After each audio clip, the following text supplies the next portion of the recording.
Past performance is no guarantee of future results.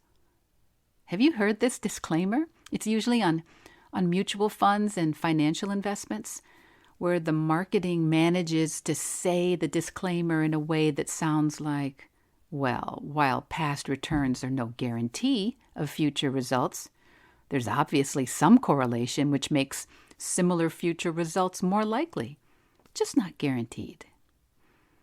But as in almost everything, past performance has little to actually do with future returns.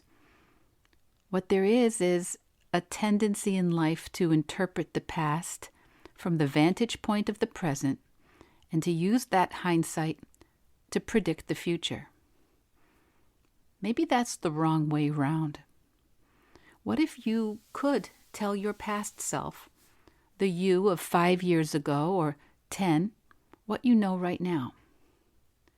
What if future results could indicate present performance? What if you stopped making the past mean anything at all about the future? What kind of present would that be?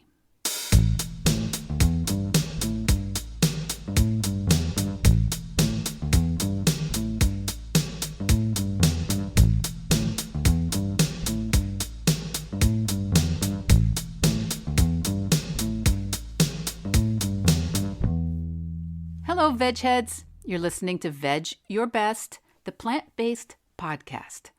My name is Michelle Olander. I'm a certified life coach, a practicing vegan, and I'm here to try and convince you to show up, eat more plants, and not wait a single second longer to set an impossible goal, whatever that is for you. Episode 10, where we ask, what kind of present are you giving your future? So today, we're going to talk about you in the future, me in the future, your future self in 15 minutes, next year, in 5 years, or in 10. We're going to spend some time on that concept of you in the near future, as well as the more distant future, and how it allows you to develop a relationship right now with that future self. Some people, and I would fall into this category, some people are often thinking about the practicalities of the future, saving money or planning maintenance on the house or what kind of family events are coming up. And some people are maybe a little less practical and a bit more frivolous or fun than I am, and they think about the fun things they'll do, the things they'll wear, dreams they want to see come true. Either way, most of us have a future self that we concern ourselves with in some way. Maybe you think about seeing your kids graduate college or get married. Maybe you're thinking about having kids. Maybe you would like to get married or plan a trip around the world. That'll happen again, right? Travel? Fingers crossed. Maybe your future self finally gets in better shape, good enough to go on a trek in Nepal like my friend Tina did a little while back. Or maybe like me, you imagine walking the Camino in Spain to Santiago de Compostela. You know, people who know me well know I studied art history, and my area of specialty was medieval European history and art. I know, geek. But for years, my patient kids and husband have followed me through European towns and cities and archaeological sites, primarily because my younger self, my past self, had a dream to see those places. Places I had studied and seen only in books or in documentaries or in art history slide lectures. Yes, I said slides. Google it. It was a thing. Like the city of York in England, Old York. We went there last October, a year ago, and it's a wonderful historic place, which was an ancient Roman city and later a Viking capital, and it exists very much in layers of history, which make it something really impressive today. A city with a vibrant, living past, present, and future. I had wanted to go to York for decades because if you're a medievalist, you know, it's absolute Disneyland. Disneyland for medieval historians. There are Brigantian tribes, Romans, Vikings, Anglo-Saxons, a truly astonishing 11th century minster or cathedral right in the center of the city. It's surrounded by 12th century walls, which were built on top of Roman 1st century walls. And they're walls you can walk on top of and circumnavigate the old part of the city. And there's also a very fun railroad museum there, too, if you have less enthusiasm for the world before 1400. But anyway, York, Old York in England, is the kind of city I am very drawn to. Very drawn to. A city where history is always with you everywhere you turn. Because when the city of York is now planning future buildings and infrastructure, now in the 2020s, it's on top of an ancient city. And they're using, of course, contemporary tools and materials and ideas on top of previous foundations that had different tools and different concerns, different economics and beliefs. And it makes for a tremendously alive environment. In cities like Old York, the contemporary builders now have to attempt to make space now for future inhabitants to live and work in some sort of accommodation with the past. And I like to think of this effort, or these ongoing efforts, as a kind of conversation across time.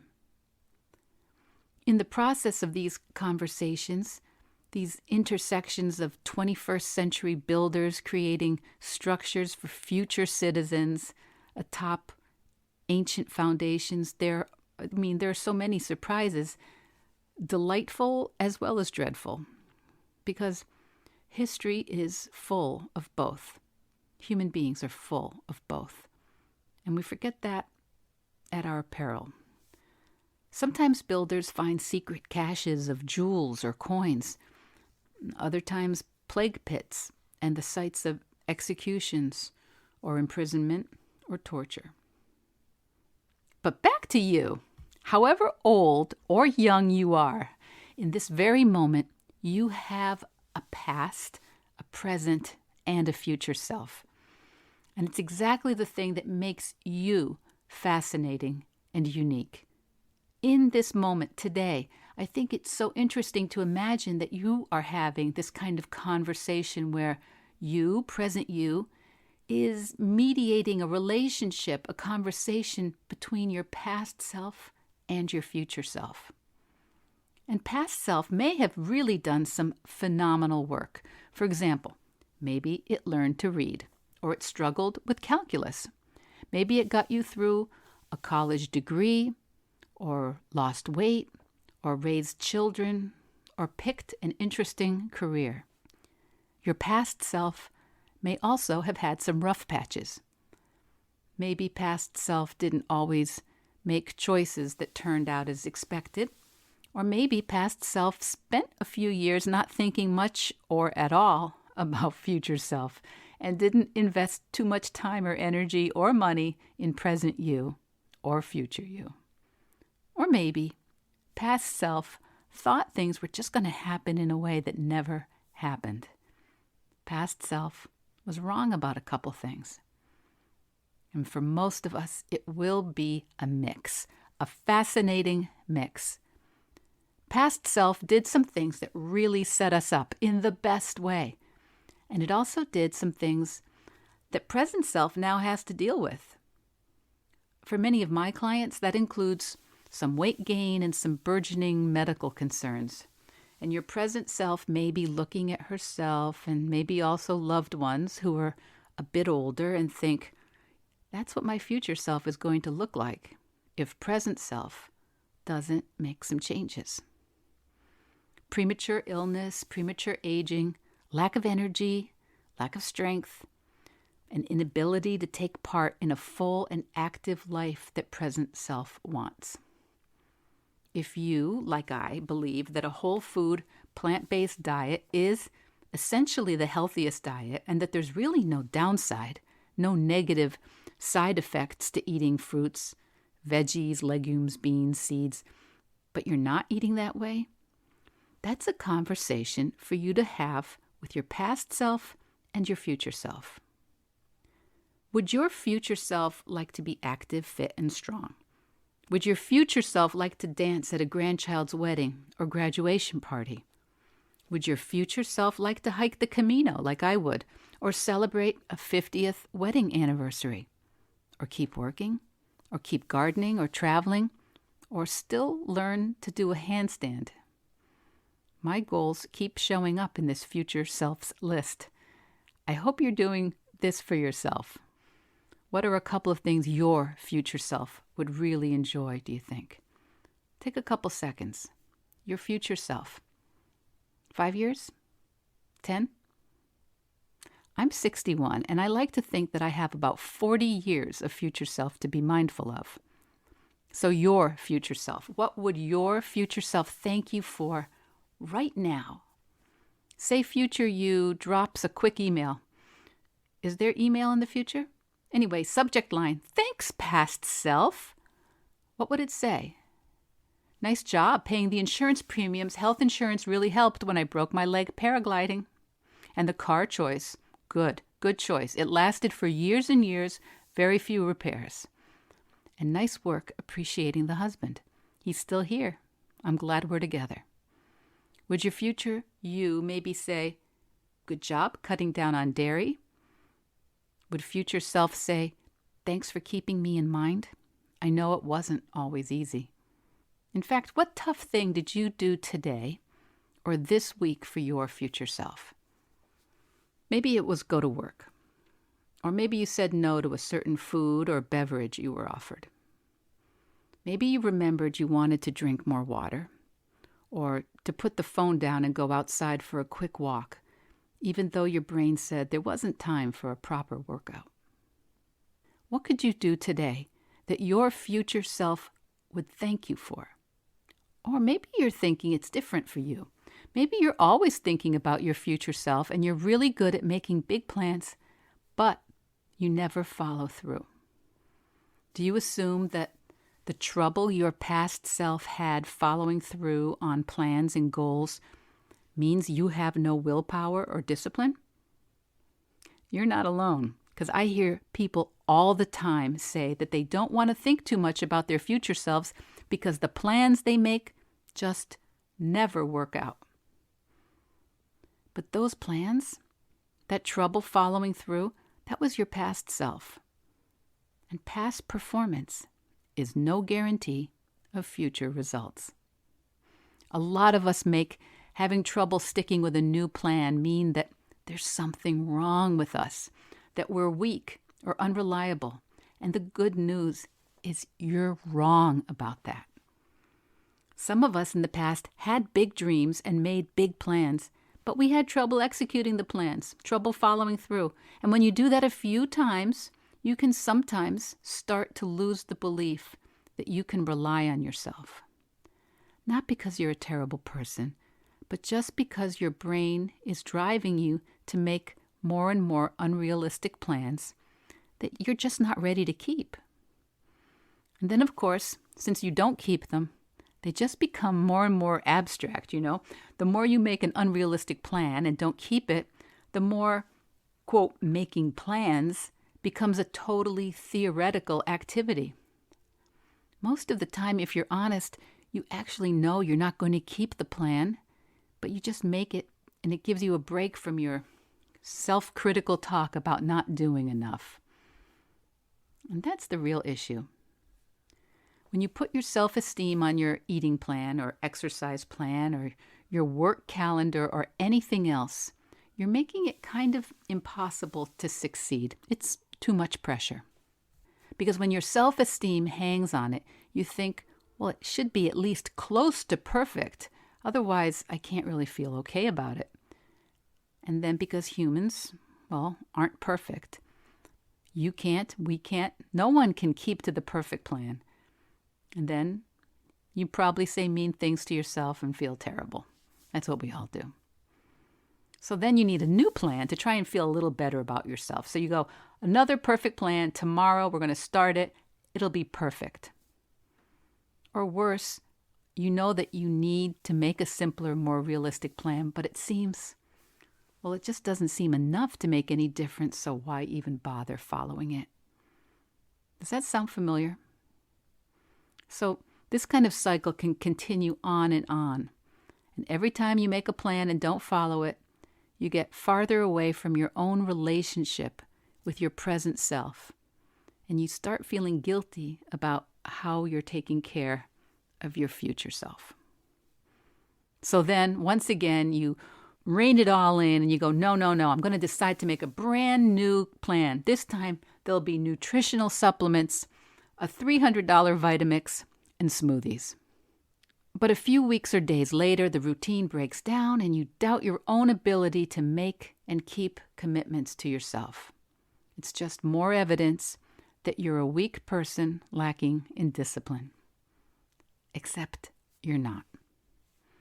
Your problem is only that you're making this plan evidence of your character and your worthiness. So the first thing to do is separate your self-worth from the plan, from any plan.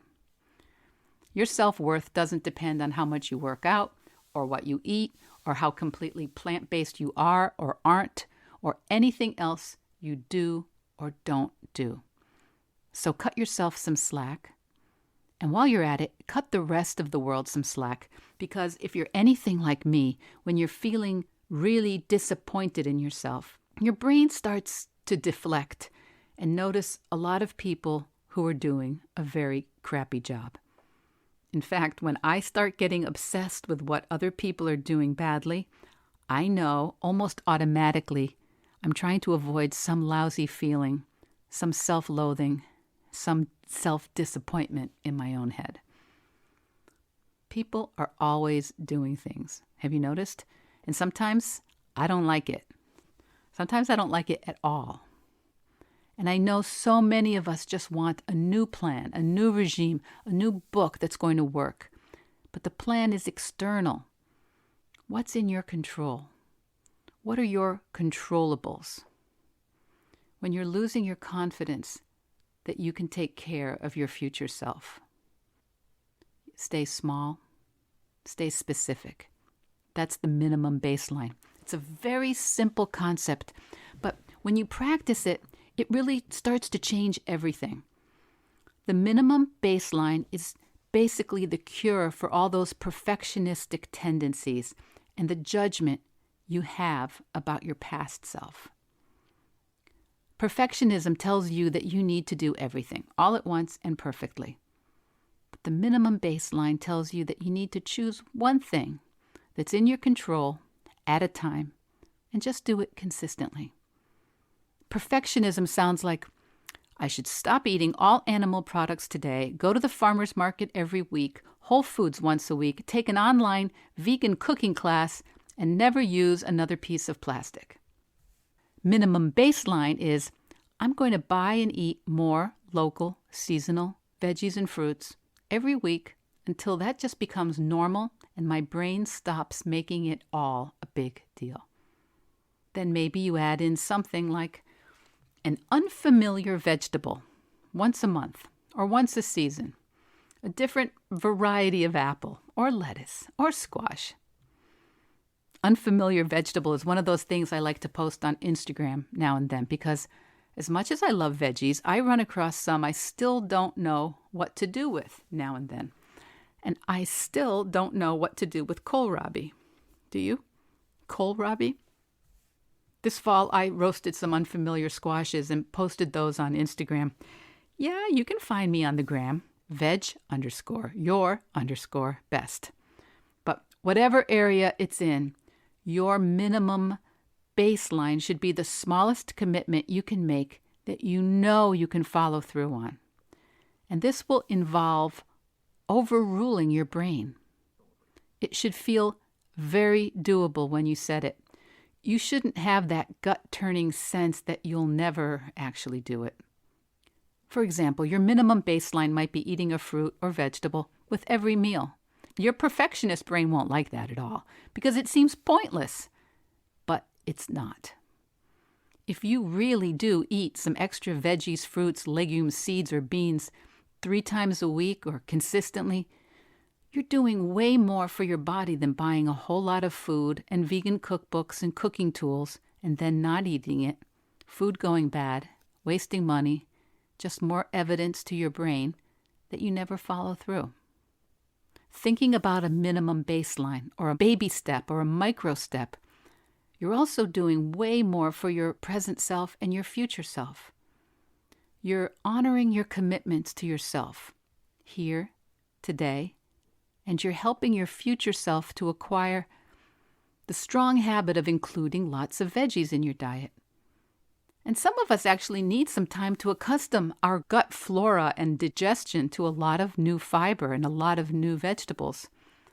If you have never consistently eaten beans, you want to take it a little slow and include only a tablespoon or two of beans frequently in your diet. Did you know that something like 95% of Americans have a diet which is deficient in fiber? And that people who eat a whole food, plant-based diet actually have a different gut microbiome than people who eat a standard American diet. I am, of course, not a scientist, and you should obviously do your own research and ask your own doctors. But Dr. Will Bulsiewicz, or Bulsiewicz, depending how you pronounce it, a plant-based gastroenterologist, has written a fascinating book called The Plant-Fed Gut. And I'll put a link to the book in the notes. But anyway, at first, you won't like a minimum baseline because it won't give you this big dopamine rush of imagining your pretend perfect self who keeps the perfect vegan diet. The minimum baseline is going to seem like it won't make any difference and that it's not really vegan yet. But that's the exact opposite. The minimum baseline is how you build an actual lasting habit and develop that integrity with yourself. It's how you develop the kind of relationship with your present self where if you say you'll do something, you know you'll do it. You do not get there with ambitious, perfect plans. You get there little by little. The point of the minimum baseline is to build consistent habits and trust with yourself. And you'll get results over time in whatever you're working on too. Because whether it's writing a novel or increasing your cardiovascular fitness, you can't focus on the results because then your brain will say, but it would be so much better if we did this perfect aggressive plan instead. If this is an area your past self has had trouble sticking with, don't focus on the goal. Focus on the relationship you're building with your present self and your future self, because that's something in your control. The last thing I want to say about the minimum baseline is that I recommend you use it on only one area of your life at once, because perfectionist brain tends to want to be doing all the plans, quitting all the bad habits, starting all the new good habits at the same time. But that's overwhelming and it only makes things harder. Pick one thing to work on. Writing your novel, creating a movement routine, eating more vegetables, whatever it is, pick one thing to work on. So one minimum baseline at a time and make it achievable, make it far less than perfect, and just commit to showing up for yourself in one area at a time. Past performance is no guarantee of future results.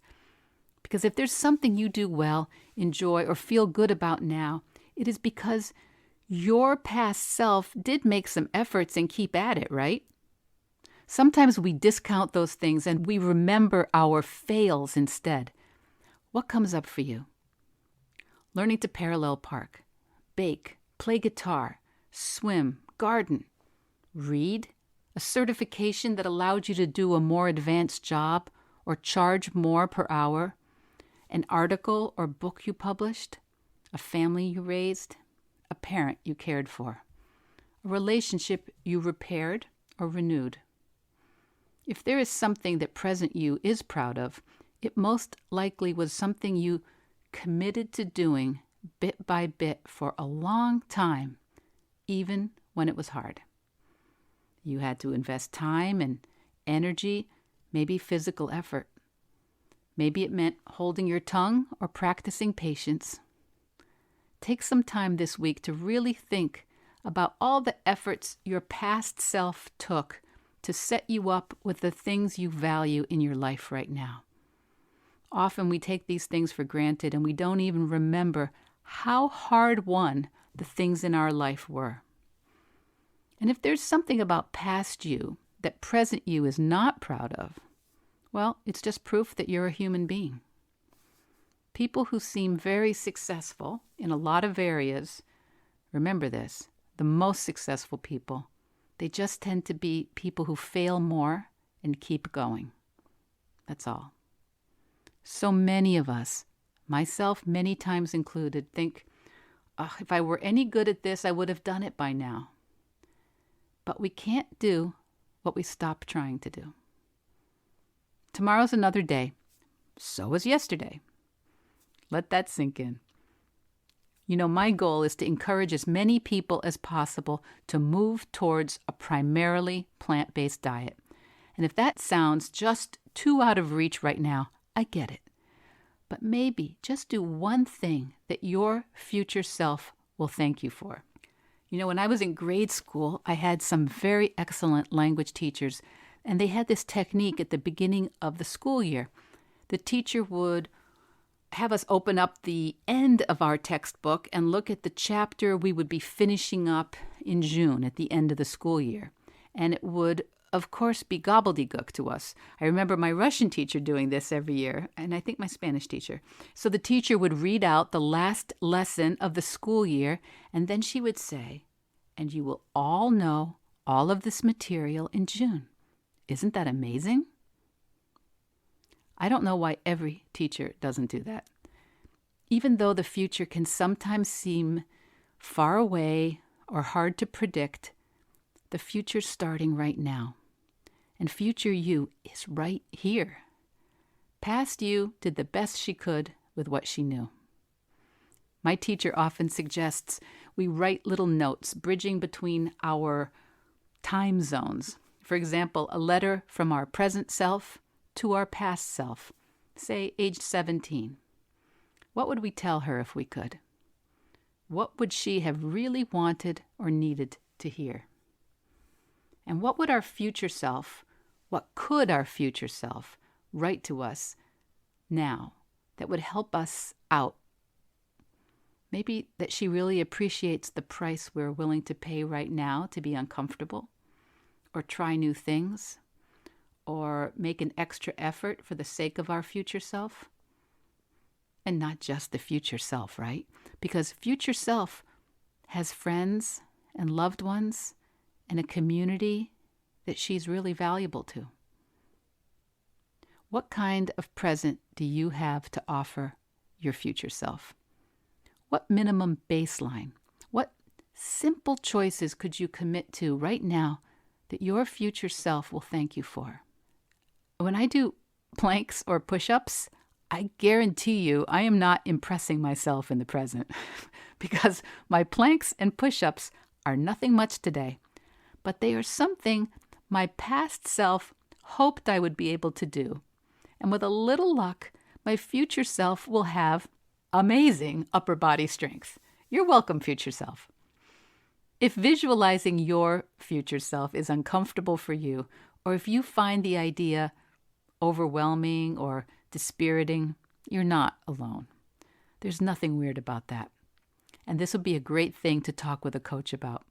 I keep 4 introductory sessions a week open to work with people who are interested in learning how to help move their present selves towards a future plant-based or vegan diet. The link is in the show notes. Email me. Let's talk about it. Vedge Your Best podcast production, music, and editing by Charlie Weinshank. Thanks, Charlie. Before you go, it would mean so much to me and the Vedge Your Best team if you would hit subscribe, leave us a 5-star review, or share with someone you think might be interested. Something about algorithms, it helps bump us up a little in the rankings, and that's the best way to help others find the podcast and for us to find our audience.